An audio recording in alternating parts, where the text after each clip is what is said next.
Good morning, students.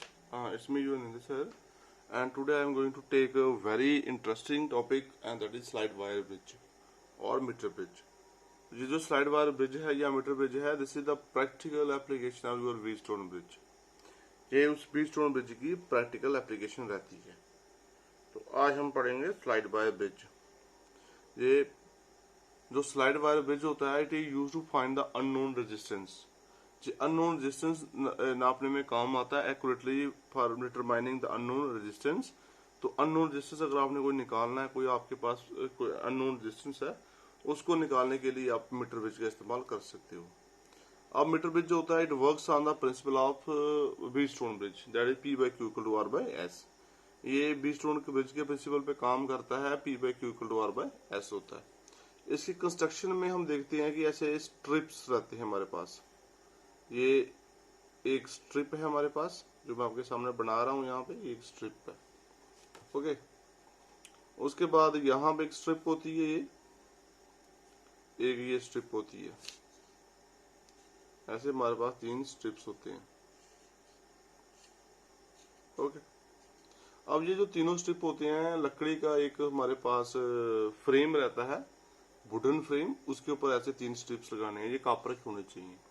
Copper के 3 strips इस तरह से लगाने हैं. 2 ये आपकी एल शेप और एक ये बीच वाला आई शेप जो है स्ट्रिप हमारे पास रहती है. ये स्ट्रिप्स रहती हैं.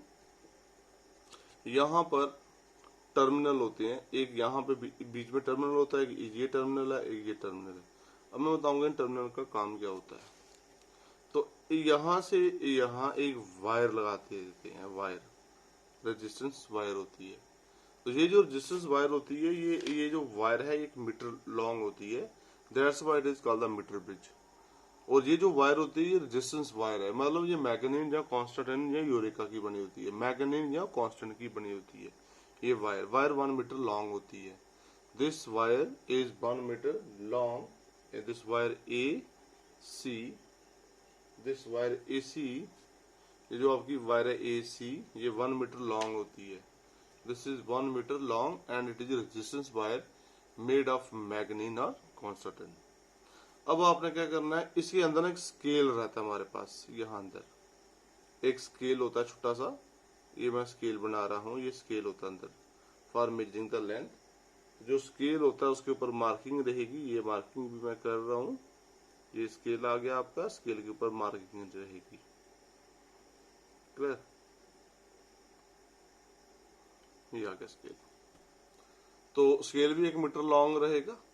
अब ए और सी जो है, इनके बीच आपने बैटरी जोड़ देनी है. आपने सेल लगा देना है. ये आपने सेल लगा दिया, पॉजिटिव नेगेटिव. ये आपने अपनी बैटरी जोड़ दी. ये आपकी बैटरी लगी और यहाँ पे एक आपने की लगा देनी है. ये की लगी. ए और सी के बीच आपने बैटरी जोड़ देनी है की के थ्रू. लगी. और आफ्टर दैट ये इसका पॉजिटिव टर्मिनल हो गया, ये इसका नेगेटिव टर्मिनल हो गया. अब ये जो पहला गैप है, ये पहला गैप है, एक यहाँ पे कुछ लगाना है. यहाँ पे हम रेजिस्टेंस लगा देते हैं. एक हमें क्या लगा देना है, रेजिस्टेंस. एक नोन रेजिस्टेंस लगानी है आपने, नोन, जिसको आप आर बोलोगे. और ये रेजिस्टेंस कहाँ से निकाली जाती है, ये निकाली जाती है आर बॉक्स से. आर बॉक्स क्या होता है, रेजिस्टेंस बॉक्स. एक बॉक्स होता है जिसमें मल्टीपल रेजिस्टेंस अवेलेबल होते हैं. वहां से एक रेजिस्टेंस आपने लेके यहाँ पे लगा देनी है. एक रेजिस्टेंस वहां से निकाल देनी है अपनी मर्जी का. ऐसे 5 ओम का निकाल दिया, 7 का निकाल दिया, 2 का निकाल दिया. मतलब नॉन रेजिस्टेंस आपने यहाँ पे लगाना है. और जिसको आपने फाइंड करना है अननोन रेजिस्टेंस, वो अपने इस वाले गैप में लगाना है अननोन. यहाँ ये अननोन रेजिस्टेंस लगेगा. This is your unknown resistance. ये आपका अननोन रेजिस्टेंस आ गया. इसका नाम मैंने डाल दिया एस. और ये एस हमें निकालना है. ये हमारा अननोन है एस, जिसका नाम डाल दिया. अब ये जो बीच में टर्मिनल है, उसको हम डी टर्मिनल बोलते हैं. डी. यहाँ पे क्या करना होता है कि एक तार लगानी होती है. इस तार, यहाँ पे एक तार लगानी है. ओके. इस तार के साथ मैंने एक मीटर जोड़ देना है, जिसको हम बोलते हैं गैल्वेनोमीटर. क्या जोड़ देना आपका, गैल्वेनोमीटर. जब गैल्वेनोमीटर क्या होता है, करंट सेंसर होता है. एक मीटर होता है जो करंट को नापता है. आपका वोल्ट मीटर हो गया या एमीटर हो गया, दोनों गैल्वेनोमीटर होते हैं.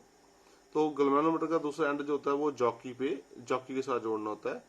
और जॉकी जो है वो यहाँ तार पे टच कर रही है. ये जॉकी है. ठीक है. ये जो बी है ना, बी, दिस इज जॉकी. अब आप पूछोगे जॉकी क्या होता है. जॉकी एक पेन की तरह होता है. ठीक है. एक पेन सा होता है, पेन की तरह होता है. ये तार के ऊपर ऐसे ये जो रेजिस्टेंस वायर है ना आपकी, ये जो a resistance wire this one A B, इसके ऊपर स्लाइड करवाने में हमें काम आता है, कॉन्टेक्ट बनाने में काम आता है। तो जब भी आपने तार को ये इस गैल्वेनोमीटर की तार को टच करना है इस रेजिस्टेंस वायर के ऊपर, एसी के ऊपर, तो आपको जॉकी के थ्रू टच करना है। आपने जॉकी लेनी है और जॉकी को यहाँ कहीं पर भी आपने लगाना हो वहां पे आपने इसको टच कर देना है। जैसे तुम जॉकी को टच करोगे तो आपका जो कॉन्टेक्ट है वो बन जाएगा, ठीक है। अब गैल्वेनोमीटर क्या होता है? गैल्वेनोमीटर एक ऐसा मीटर होता है, ऐसा मीटर होता है इस तरह का, और गैल्वेनोमीटर की सुई जो होती है वो हमेशा कहाँ रहती है? सेंटर पे, इधर हमेशा सेंटर पे रहती है। ये गैल्वेनोमीटर होता है, इसके बीच में जी लिख देते हैं हम। तो जब गैल्वेनोमीटर है सुई में सेंटर पे रहती है, तो जब सुई लेफ्ट में जाएगी, अगर राइट में जाएगी, अगर सुई में डिफ्लेक्शन आती है तो वो करंट का इंडिकेटर होता है कि करंट जो है सर्किट में आ रहा है। ये आपने कनेक्शन इस तरह से लगा देने हैं।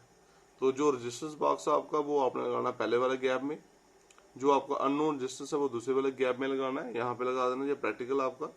और जो डी टर्मिनल है उसके साथ लगाना गैल्वेनोमीटर, और गैल्वेनोमीटर का दूसरा जो है वो जॉकी के साथ जोड़ देना, जॉकी बी के साथ जोड़ देना। ए और सी के बीच बैटरी और की लगा देनी है, और बीच में एक स्केल लगा रहता है। ये आपकी थी कंस्ट्रक्शन पार्ट। अब हम आते हैं इसके वर्किंग पे।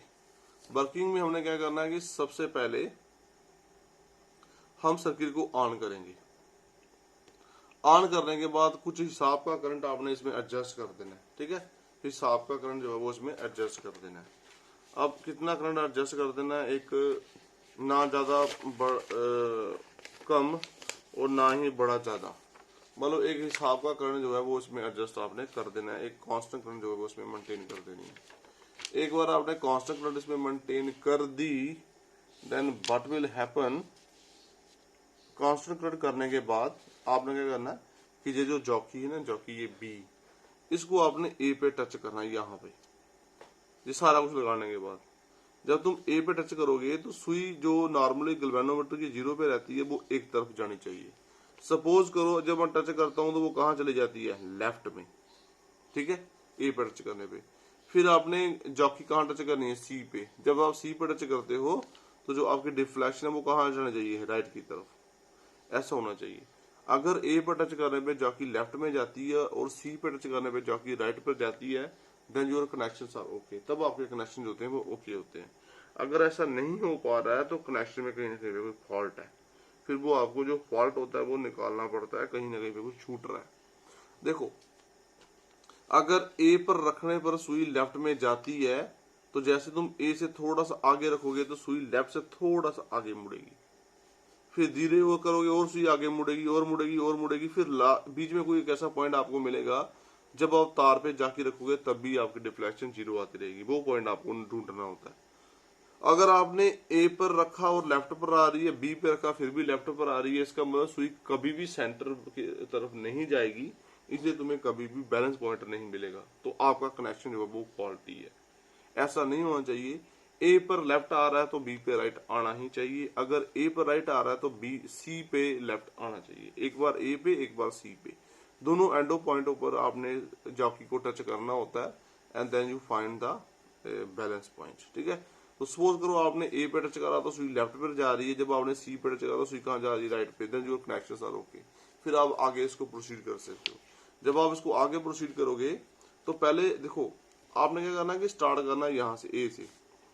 ए पर रखी मैंने तो मेरी सुई कहाँ आ रही है? मेरी जो सुई आ रही है वो आ रही है लेफ्ट पे। फिर मैं जॉकी को उठा के यहाँ रखूंगा, मेरी सुई कहीं पर आएगी, थोड़ी सी बढ़ेगी हो सकता, फिर मैं उसको उठा के यहाँ रखूंगा, फिर और आगे बढ़ेगी, और आगे और आगे और आगे और आगे। सपोज करो ये पॉइंट बी, ये वो पॉइंट है, अगर मैं यहाँ पर जॉकी रखता हूँ तो मेरी सुई जीरो पर आ जाती है। इसके आगे करूंगा तो सुई फिर वो राइट की तरफ मुड़ना शुरू हो जाएगी। तो मेरे को आगे नहीं जाना, मेरे को नल पॉइंट निकालना है, मतलब बी पे ही रखना है। सपोज करो बी मेरा नल पॉइंट है। बी क्या है? मेरा नल पॉइंट। इसको नल पॉइंट बोलते हैं, या फिर हम इसको बोलते हैं बैलेंस पॉइंट। हमें बैलेंस पॉइंट निकालना है। प्रैक्टिकल में आपको नल पॉइंट या बैलेंस पॉइंट होता है वो फाइंड करना होता है। आपने नल पॉइंट या बैलेंस पॉइंट फाइंड कर लिया।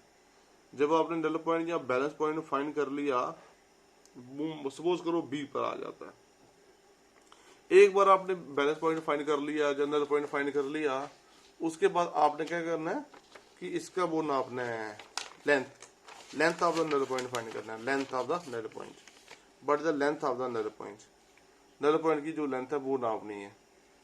तो वो कैसे निकलेगी, how to find the length of the null point, वो मैं बताता हूँ। आप स्केल से नापोगे, आपने स्केल से जो ए बी है ना वो नाप लेना कि व्हाट इज ए बी। तो ए से बी जो डिस्टेंस है ये वाला नाप लेना ए से बी, और सपोज करो जो कितना है एल है, लेट इट बी एल। जैसे मैं इसको लेट कर देता हूँ, ए से जो बी है वो एल है, कितना एल सेंटीमीटर है। अगर जी एल सेंटीमीटर है तो पूरा 100 सेंटीमीटर होता, बीसी कितना बचेगा आपका 100 माइनस एल सेंटीमीटर, ये 100 माइनस एल आ जाएगा।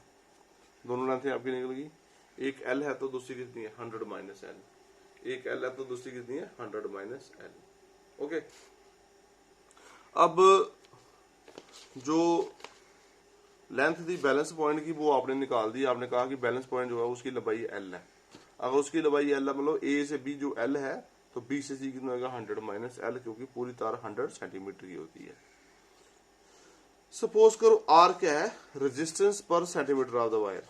What is R, resistance per centimetre of wire, per centimetre of wire. तार के 1 सेंटीमीटर में कितना रेजिस्टेंस है, आर है। जो तार है उसके 1 सेंटीमीटर में रेजिस्टेंस कितना है, आर रेजिस्टेंस है, छोटा आर।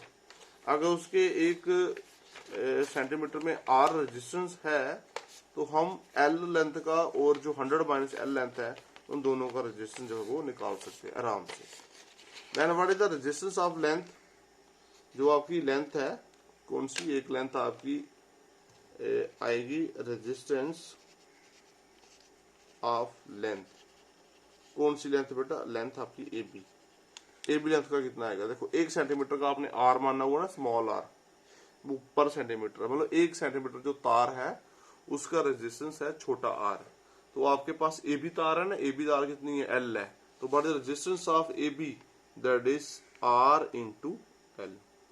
1 सेंटीमीटर का आर है और एल सेंटीमीटर का आर इंटू एल, और इसको हम क्या बोल देंगे, सपोज करो हमने इसको बोल दिया पी, क्या है ये, पी ओम है, ये क्या है, पी ओम, इसको पी लेट कर दिया।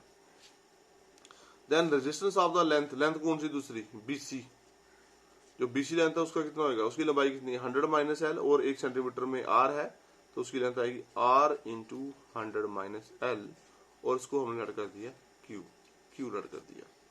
ये सारे मैं लेट कर रहा हूँ, इसको मैंने लेट कर दिया। जो आपकी लेंथ बीसी है उसका कितना है, आर इंटू 100 माइनस एल, क्योंकि उसकी लंबाई 100 माइनस एल है, और 1 सेंटीमीटर जो है उसकी जो रेजिस्टेंस है वो आर है, तो 100 माइनस एल जो रेजिस्टेंस है, लेंथ है, उसकी रेजिस्टेंस कितनी होगी, आर इंटू 100 माइनस एल। तो ए बी जो है उसकी जो लेंथ है वो एल है, और 1 सेंटीमीटर का जो रेजिस्टेंस है वो आर है, इसलिए एल सेंटीमीटर जो ए बी है उसका रेजिस्टेंस होगा आर इंटू एल, उसको पी मान लिया। अब ये वाला एरिया पी आ गया, ये वाला एरिया क्यू आ गया, इसका रेजिस्टेंस आर आ गया, इस वाले का एस आ गया। ये सारे पैरामीटर व्हीटस्टोन ब्रिज की तरफ आपको इशारा कर रहे हैं।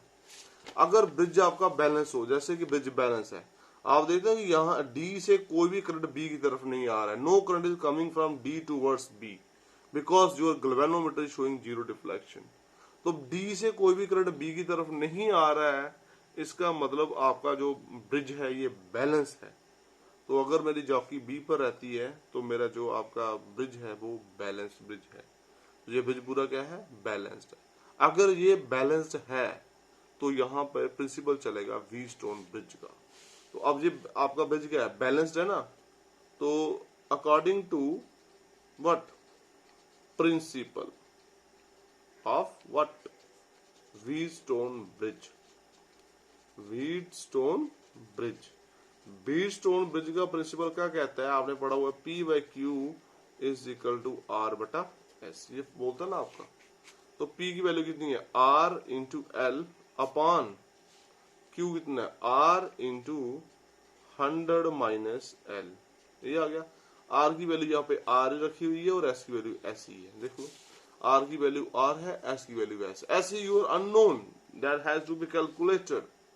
आर के साथ आर कैंसिल, तो एल अपॉन 100 माइनस एल किसके बराबर होगा, R upon S, but will be S, S निकालना तो एस किसके बराबर होएगा, एस के साथ एस इधर चला जाएगा तो ये ऊपर जाएगा 100 minus L into R upon कहेगा ये ओवर आएगा एल, तो दिस इज योर एस, ये एस का फार्मूला है। अब आपको एल पता होगा बिकॉज आपने खुद नल पॉइंट निकाला होगा, आपको आर भी पता होगा क्योंकि वो नॉन वैल्यू थी, वो आपने खुद लगाई हुई है। इससे तुम्हें एस का पता चल जाएगा, इससे तुम्हें आइडिया हो जाएगा कि एस की वैल्यू कितनी आ रही है। This is the working of your metre bridge.